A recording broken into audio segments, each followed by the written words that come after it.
Hey, what is up? We're back with another video. This time we're covering Lupita Nyong'o on our spotlight for this episode. She is one of the most captivating actresses I've seen on screen before. Uh, every film, no matter the role, I feel like if it's a small role, she steals the film. If it's a big role, you're just amazed with how talented of an actress she is. Um, And let's dive right into it. Now, her breakout role was in 12 Years a Slave, which is one of the best films, I think, of the 21st century, Mhm. in my mark. It And won Best Picture, didn't it?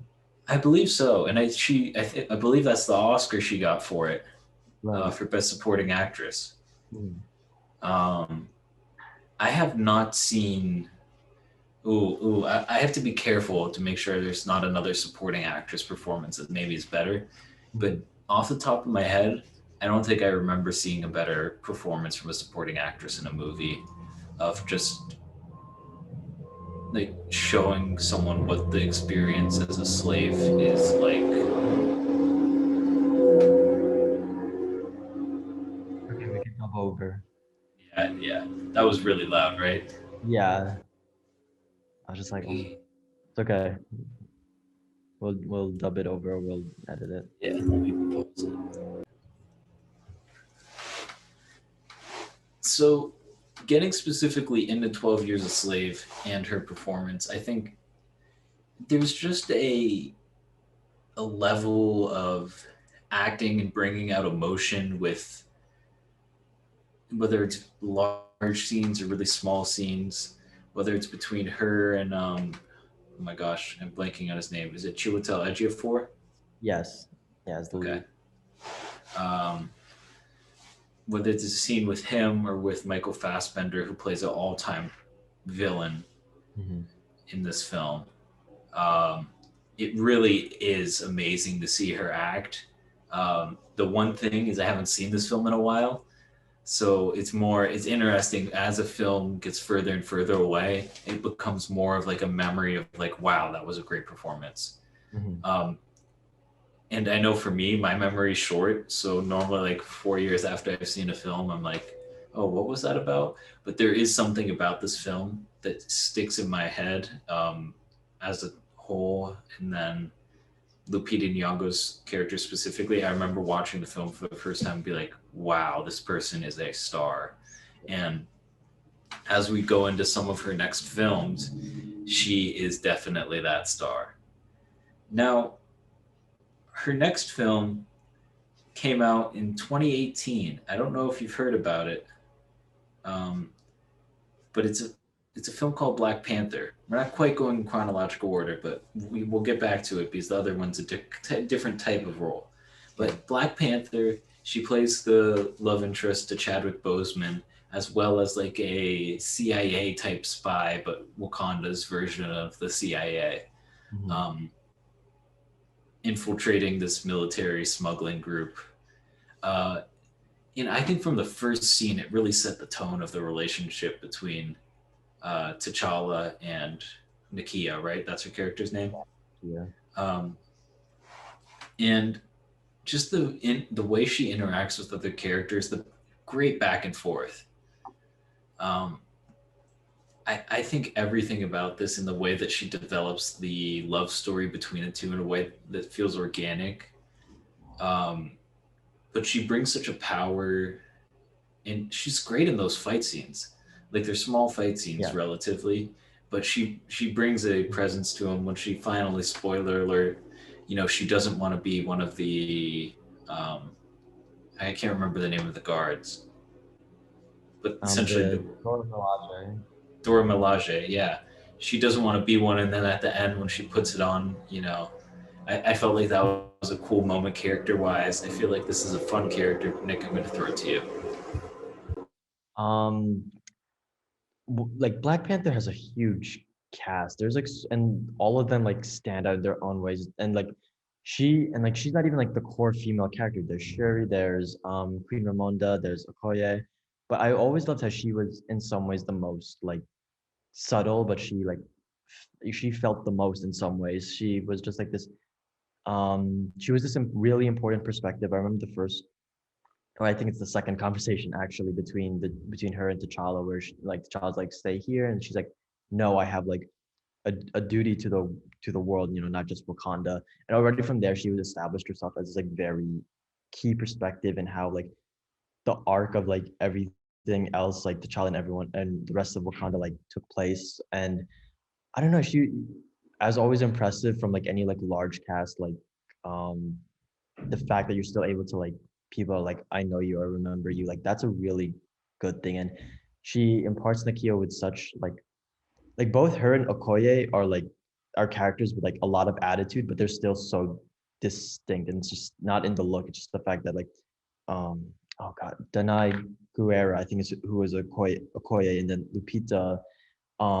They both are able to make them so distinct, and Lupita in general, and specifically gives Nakia such this um empathy, this she's like a badass spy, but she's not like a hardened spy. Like she's still like very mindful of like the people. She's kept her like boots on, like her perspective, like low and down to earth. I remember that first scene with her and T'Challa where like T'Challa goes to like attack the guy, but she's like, whoa, he's just a boy, he's just a boy. Like there's still a lot of like empathy to the character, and she's like one of the most like down to earth like people, and that's a lot just due to Lupita's like grace and just ability to bring that out and make her stand out, even though she's like one of the quieter members of the cast, to still make her stand up, be an important figure in the story. Excited to see what they give her and how they navigate her in Black Panther too. Right. I think another interesting thing is how she helps change T'Challa's perspective, Mhm. right? Because there are a multitude of characters that do, and Killmonger obviously being one of the main ones, but the other one is Lupita Nyong'o. Mhm. And it's the small conversations. I think they're having lunch on like a cliffside, just casually having lunch on a cliffside, which everyone does in their daily life. And they just talk about the world and how they feel about the world. And it's interesting how those little scenes and the way she portrays them add so much to the story, and they kind of show the errors in T'Challa's judgment Right. throughout the film. And I think that made it even more interesting because she doesn't do it in a way that is over the top. Mhm. She does it in a very subtle way where you don't really notice that it's happening. But when it comes to those conversations with Eric Killmonger, you're like, well, he has a point, and in part it's not just because he's saying it, it's because Lupita is also saying it. You know what I mean? Right. She's contributing to that idea, and it makes you more open. So when you get to someone like Killmonger, it doesn't sound as radical coming from that villain. It Right. makes more sense. There's Let's move on. Oh, actually, yeah, go ahead. I was just gonna say like they're just the way like she's like one of the most important characters. Like I feel like people like to some extent like in the years past like has like underestimated how much like she just matters to like the arc, and how much she like as like a persona is like so like able to play off of everyone. And I think people need to give Nakia more credit than she does.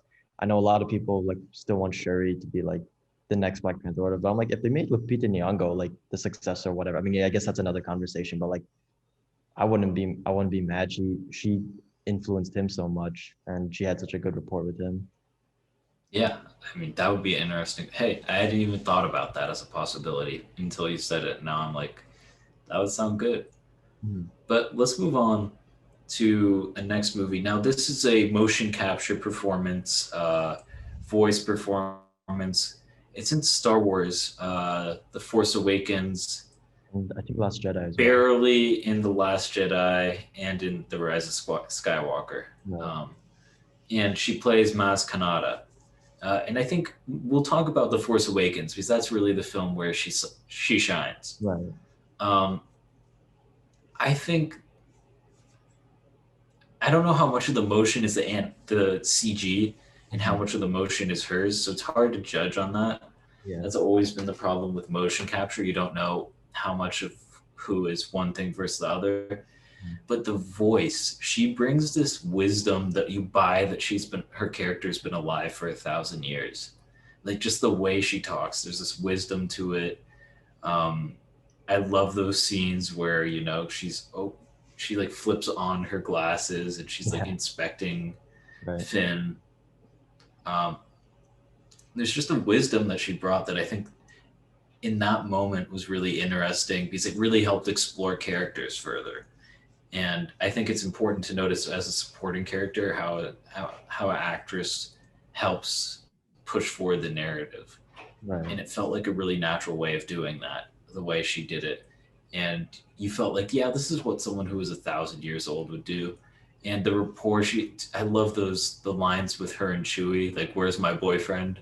Yeah. Um, I love that back and forth. I really think this is a fun performance from her. Yeah, that's what I was like gonna. That's what basically I was gonna say. Like, because like the thing that always really excites me about like voice performances is just like you can detach from the actor. You're not gonna be like if you see like if like Benedict Cumberbatch is like voicing someone, you're not gonna be like, oh, it's like Doctor Strange in the voice performance. You're just focusing on the voice. And I think she has like a lot of like fun and just like this like really small but critical, again small but like critical like supporting role.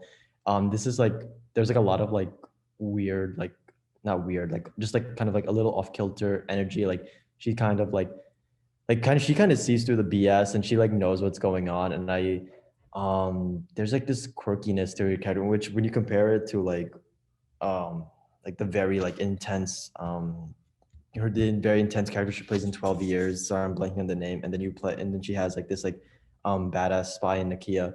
It's nice to see like someone can like also have that like kind of like off kilter energy. Um, I don't. Yeah, it's a fun supporting role. I wish they brought her back more because honestly, she would like the moments in her like not club, I guess bar or whatever in Force Awakens are a highlight from when I first remember watching it. And a lot of it is just her like having like fun and just playing off the characters. And I think that's really cool that you're able to do again, like able to jump from like a dramatic to like this unpredictable type role that just shows like you can bounce from wherever and you'll land okay. I wish this character had gone more, to be honest, throughout the rest of the trilogy, because I thought this was a really interesting character Mhm. that could have really explored other stuff that went on. And she was kind of sidelined, which I understand it's not really about her character, but at the same time, it was such a fun, interesting character that I think it would have been great to bring on the journey. Right. But Good. let's move on to the final film we're going to talk about. We skipped over Queens of Katwe, which is a great film. Like, I remember it being a great film and her performance being really good. Mhm. I think it's on Disney Plus actually, so you should check it out. But I haven't seen it in a while, and I don't feel like we could cover it well, so we decided not to cover it. But it's definitely a movie worth checking out. Right. The last movie is Us. Now she plays two roles in this movie, right? She plays the herself, like her version of the character, and then the tethered version of the character. Right. Um, now, I thought this was one of my favorite. I think she could have gotten nominated. Is it last year? Yeah, 2019. Well, technically 2 years ago at this point. Oh God, Yeah. wow, time goes by fast. Yes.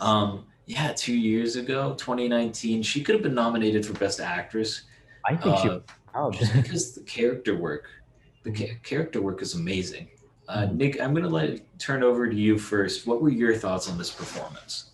I completely agree on the Academy Award note. I think she was snubbed. I think I can't remember off the top of my head who else was like nominated and like won that year, but like doppelganger roles are always an opportunity to either again like be kooky, be like serious, and just like an area where an actor can just go like like do whatever like they want because it's like endless possibilities. Like Diane Guerrero on Doom Patrol or what's his name, James McAvoy in Split. Like they always like doppelganger or like multiple person like able to portray different versions are always like an opportunity to like just go wild, and she does a really like good job. And I mean, like on a story level, she and Jordan Peele like really differentiated both versions of her character like really well.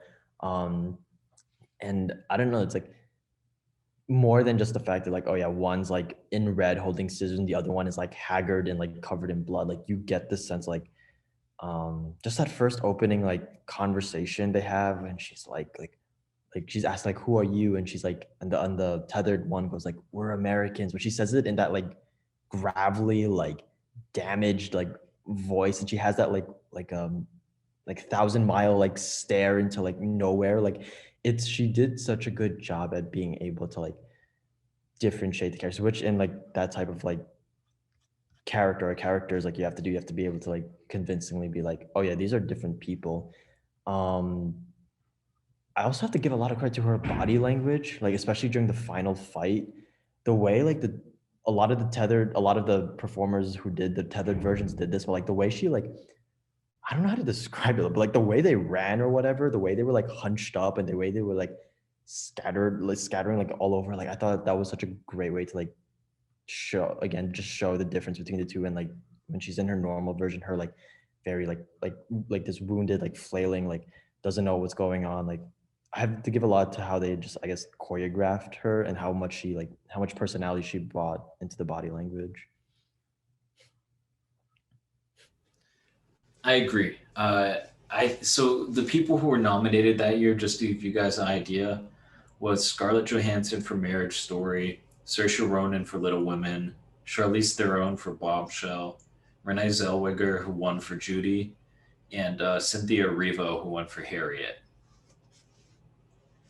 Now, I didn't see Harriet or Judy. I still haven't seen them yet, so I don't know how good of performances they are, but I really think Lupita could have been nominated. It's one of those things where I don't know if you could take one off the list, but she definitely the right caliber of performance.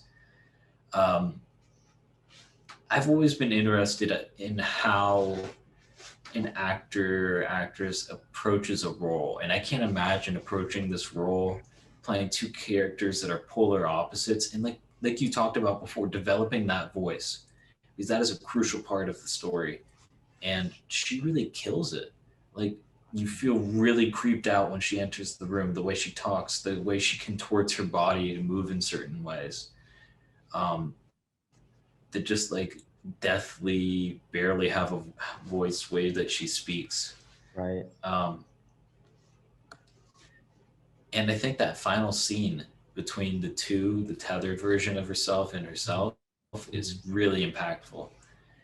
And I mean, then there's also the scene where they're out in the car, they get out of the car, and someone's on fire, right? Yeah. I think it's in the trailer actually, so I don't feel like I'm spoiling that much. Right. Um, but that scene too, her reaction to that, just the horror in her face, like it's those moments in that really make a performance like this. I always find it interesting though when someone's playing two characters. And if you were to nominate them, are you nominating them for one of the characters or are you nominating them for their work in the movie? That's a conversation I've seen with Michael Fassbender from the recent Alien movies. It's like I want Michael Fassbender as this character nominated for Best Actor, and I want Michael Fassbender as this character nominated for Best Supporting. I don't Right. know. I don't know. Either way, I think she was snubbed. I think I want to rewatch Us now. There was such a, and that was like early in the year too. Like that was such like that was the performance of like that first few months of 2019. Like that was the one like everyone was talking about, was the way she went all over the spectrum and she hit all every single point. Yeah, I remember I got to see this a week early. This was the first film I ever got to see like earlier than its release date. Right. And I was like, oh my God, this film is the bomb. But it happened in March. It came out in March, I believe. Yeah. And Some. so I think by the time the Oscars come around in December for voting for nominations, just not in people's minds. I know it's unfortunate. And it suffered from the us movement of wow, this is a great movie to like people going home and being thinking about the movie, there were a lot of plot holes in that movie. Mhm. Like if I'm being honest, it lowered it a lot on my ranking for the end of the year list. Just the amount of plot holes, and I think that might have taken away from it. To be perfectly honest, the people were confused about stuff, and when you're confused, it's hard to nominate someone if you don't understand necessarily what they're doing in the full performance. Yeah. I think the idea that they may have been switched at some point earlier on in the story is a really interesting thing. And I feel like there are layers to that, right? Throughout the story that are subtly dropped. I watched this film twice, Mhm. and looking back at it the second time, I'm like, wow, I did not see those levels that she put into that performance. Right. It's really a film where you watch it the first time, you're like, that was a great performance. You watch it the second time, and you see all the subtle details in acting and emotion and facial expressions that she just puts in that give you these hints that you never see coming until that twist happens. And when it happens, you're like, oh my God, how did I not notice this before? It all makes sense now. Um, I know, yeah, I know a lot of people wanted to like, were like breaking down like what is this movie about? But, like I feel like you could apply that same like uncovering the layers of just Lupita's performance, just seeing like especially in the beginning, just the different like little things she did again in just body language alone. yeah, I think that wraps up everything we want to talk about in this film. I just want to talk about in general how she needs to get more roles. Yeah. Like I know she's in the upcoming Black Panther sequel, which starts shooting in July. Yeah, as I the know she has 355. 355. Yeah. Yeah, which I don't know when it's going to come out now, Mhm. but she's a fantastic actress. Um, and I just like I want to see her in more stuff. Like, why is she only in like two upcoming projects that I've heard of? That's Yeah. crazy. No way an Academy Award winning actress is like I don't get it. Yeah, I feel like she's again like reflecting on like how the how she was in the like Black Panther case. Like I feel like she's like underrated for how good and how much she's like just bringing to the table. I hope she gets more. I would love to see her like Us was like a good direction. Like I would love to see if she would re-enter like the indie circuit even just for a film. Us was like a good maybe like a good like segue there, but like just something where again she can just like so like the 355 Black Panther 2 are like action films. Not that I'm like dismissing that she could do like really well in them, but um I don't know. Yeah, she deserves to be like grabbing roles like left and right. I can't. I hope she does. I would love to just see her go all out and more stuff. Yeah, that's a good point about the indie circuit. That's always the move for actors who aren't getting like a ton of big roles left and right. Put them on the indie circuit, and they'll get those roles again. Right. And she's too good of an actress to not. Like For sure. there has to be stuff that she's going to be in that we just have not heard about. Right. Right. But with that, that wraps up this review of our, or this spotlight, I should say, of Lupita Nyong'o. Definitely go check out her films, especially Us. Assuming you've seen the Force Awakens and the Star Wars films, I'm just assuming because most people have seen it. Um, Definitely 12 Years a Slave. Make that your priority because that's a movie that everyone I think should see. Mhm. It's that good of a film. And then wrap it up with Us if you're into horror, but if you're not, it is a scary movie, at least for me, because I am not good with scary movies. So, but with that said, let us know how about this? You rank the movies that she's been in or her performances in those movies for us down below in the comments section. Let us know what you thought of her performances. Don't forget to like and subscribe to the video, and we'll see you next time. Peace out.